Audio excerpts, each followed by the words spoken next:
যেন গণভোটের কোনো বিকল্প নেই। যদিও গণভোটটি আমরা বলেছিলাম যে জাতীয় সংসদ নির্বাচনের আগে হলেই ভালো, কিন্তু পরবর্তীতে সরকার এবং সবাই মিলে সিদ্ধান্ত হয়েছে, যাকে আমরা সিদ্ধান্ত মেনে নিয়েছি যে জাতীয় নির্বাচনের দিনই গণভোট অনুষ্ঠান হবে। সেই গণভোট সহ জাতীয় সংসদ নির্বাচন অনুষ্ঠান হয়েছে এবং গণভোটে এই সংস্কার প্রস্তাব 2/3 ভোটে আপনারা জানেন যে সেটা গৃহীত হয়েছে জনগণের কাছে।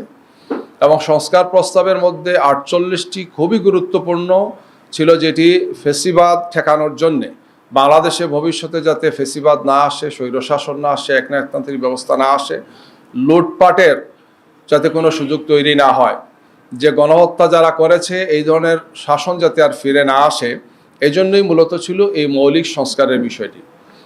এই সংস্কারটি গণভোটে যখন পাশ হয়েছে তখন সবাই এর পক্ষেই ছিলেন। নির্বাচনে আমরা সহ সব রাজনৈতিক দল গণভোটের পক্ষে হা ভোটকে বিজয়ী করার জন্যে সবাই কথা বলেছেন। বিএনপি সহ সবাই এ ব্যাপারে একমত ছিলেন। এবং আপনারা জানেন যে নির্বাচনের পরের দিন যে সংবাদ সম্মেলন হয়েছিল সেখানেও গণভোটে পাশ হয়েছে সংস্কার, এটা পর্যায়ক্রমে বাস্তবায়ন করবেন এই কমিটমেন্টও দিয়েছেন আপনাদের মাধ্যমে, এটা আমরা জেনেছি কি। কিন্তু জাতীয় সংসদের যেদিন শপথ হয় সেদিন দুটো শপথ নেওয়ার কথা, এটা সংস্কার কমিশনের প্রস্তাব অনুযায়ী এটা আমরা একমত হয়েছিলাম। যেহেতু এই জাতীয় সংসদটি দুটো দায়িত্ব পালন করবে, একটি হচ্ছে গণপরিষদের, যেটি সংবিধান সংস্কারের বা সংবিধান সংশোধনের দায়িত্বটি পালন করবে, আর সেকেন্ড হচ্ছে তার নিয়মিত দায়িত্ব যেটি জাতীয় সংসদ হিসাবে। কিন্তু আমরা খুব অবাক হয়ে লক্ষ্য করলাম যে বিএনপির এমপি সাহেবরা সেই শপথটা নিলেন না। আমরা 11 দলীয় জোটের সাথে যে সমস্ত আছেন আমরা 77 জন, আমরা সেটা শপথ নিয়েছি গিয়ে।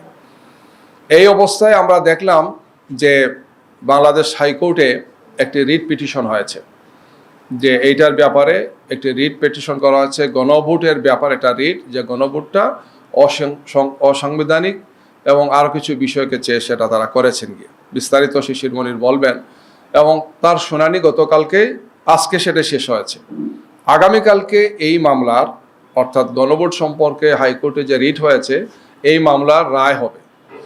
তো আমরা যে কথাটি আপনাদের মাধ্যমে জাতিকে জানাতে চাই এবং যারা এর সাথে সংশ্লিষ্ট আছেন, বিচার অঙ্গনে যারা আছেন, যাদের কাছে এই বিষয়টি গিয়েছে, সবার কাছে এটি স্পষ্ট থাকা উচিত যে এই বিষয়টি হচ্ছে একটি জাতীয় বিষয়, একটি রাজনৈতিক বিষয়।